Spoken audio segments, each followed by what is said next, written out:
एक औरत की अधूरी सांसें। रात के 11 बज चुके थे। पूरा घर गहरी नींद में था। बस रसोई में आती धीमी सी छन छन की आवाज उस सन्नाटे को तोड़ रही थी। टेबल पर आधी भरी थाली रखी थी। सब्जी ठंडी हो चुकी थी। रोटी सख्त और उसके पास बैठी अनाया चुपचाप थाली को देख रही थी। उसकी आंखों में नींद नहीं, बस थकावट और नमी थी। सुबह के 5 बजते ही घर के बाकी लोग करवटें बदल रहे थे और अनाया रसोई में झाड़ू लगा रही थी।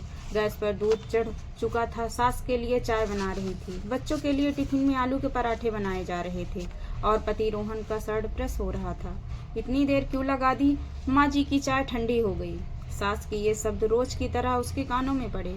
अनाया ने कुछ नहीं कहा, बस सिर झुकाकर दोबारा चाय बनाई, जैसे उसने अपनी जुबान भी किसी अलमारी में बंद कर दी हो। रोहन ऑफिस जाते वक्त बस इतना बोला, कपड़े ठीक से रख देना, मीटिंग है, देर हो जाएगी। न अलविदा कहा, न ध्यान रखना, बस चाबियां टेबल पर पटक दी और निकल गया। दोपहर तक पूरे घर की सूरज चमक रही थी, बस वह खुद पीछी पड़ गई थी। सास अपनी कमर दर्द का रोना रो रही थी। ससुर टीवी पर समाचार देख रहे थे। बच्चे स्कूल में थे और वह खुद को दीवारों में टांग चुकी थी।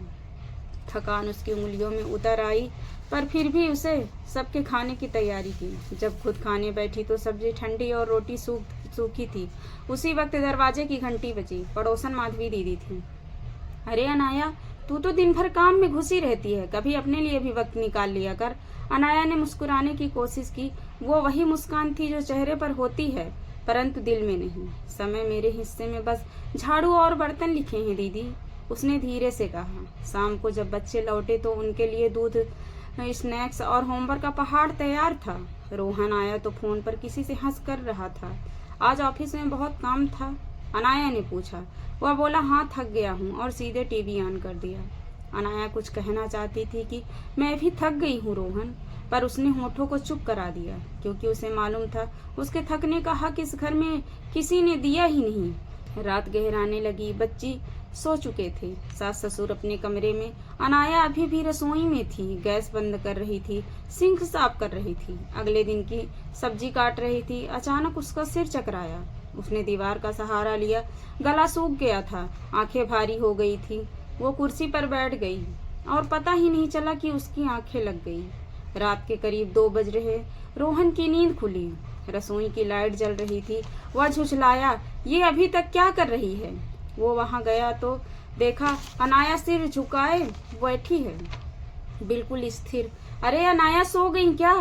कोई जवाब नहीं। वो पास गया, उसका कंधा हिलाया। शरीर ठंडा था। रोहन के हाथ से गिलास गिर पड़ा। वह घबराया, चिल्लाया, माँ माँ। पूरा घर दौड़ा आया। डॉक्टर बुलाया गया, पर देर हो चुकी थी। डॉक्टर ने कहा, बस इतना कहा, शरीर पूरी तरह थक चुका था। शायद कई दिनों से बुखार में थी, पर आराम नहीं किया। रोहन के कानों में जैसे किसी ने हथौड़ा मार दिया हो। वो बड़बड़ाने लगा, पर उसने तो कभी कहा ही नहीं कि वो बीमार है। डॉक्टर ने गहरी सांस ली। कहने के लिए सुनने वाला भी तो होना चाहिए था। सुबह सूरज निकला, पर उस घर में सन्नाटा था। रसोई की मेज पर वही आधी खाई हुई थाली रखी थी, ठंडी, सूनी और खामोश। साथ अब चाय बनाते हुए रो रही थी। कभी सोचा ही नहीं था कि वो इतना कुछ झेल रही थी। बच्चे स्कूल से लौटकर पूछते रहते, माँ कहाँ है? रोहन बस चुप था। उसने उस थाली को देखा जहाँ अब किसी के हाथ की रोटी नहीं रखी जाएगी। दिन बीतते गए। रसोई अब साफ रहती थी, पर उसमें वो खुशबू नहीं आती थी जो अनाया के हाथों से आती थी। घर चल रहा था, मगर जीवन रुक गया था। एक शाम जब रोहन ऑफिस से लौटा तो उसे अलमारी में एक डायरी मिली। उस पर लिखा था, मेरी खामोशियाँ। उसने पहला पन्ना पढ़ते ही आंसू बह निकले। आज बुखार है, पर काम तो फिर भी करना है। अगर वह रुक गई तो ये घर रुक जाएगा। कोई पूछेगा क्या मैं ठीक हूँ? शायद नहीं। मैं बस एक सिस्टम बन गई हूँ जो सुबह शुरू होता है और रात में को टूट जाता है। अगले पन्ने पर लिखा था, मुझे डर है कि किसी दिन मैं गिर जाऊंगी और कोई ध्यान नहीं देगा। शायद तब उन्हें एहसास होगा कि घर सिर्फ दीवारों से नहीं, औरत की सांसों से चलता है। डायरी की आखिरी लाइन पर रोहन रुक गया। अगर कभी मेरी जगह कोई और आए तो उससे यह जरूर पूछ लेना, थक गई क्या? बस यही शब्द किसी का जीना आसान कर सकते हैं। रोहन के हाथ कांप रहे थे। वह रोया, पहली बार, शायद सच्चे मन से। उसने खुद से वादा किया, अब किसी और औरत को इस खामोशी का नहीं उठाना पड़ेगा। उस दिन के बाद उसने रसोई की लाइट के नीचे वो थाली संभाल कर रख दी, याद दिलाने के लिए कि औरत भले ही उसकी आवाज़ कोई सुन ना पाए, अंदर घर में एक अनाया होती है जो सबका ध्यान रखती है मगर खुद भुला दी जाती है।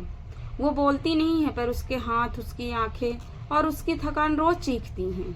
कभी उसके पास बैठकर बस इतना पूछ लेना, थक गई क्या? क्योंकि यही सवाल किसी की जान बचा सकता है। दोस्तों, आपको ये कहानी कैसी लगी कमेंट करके ज़रूर बताएं।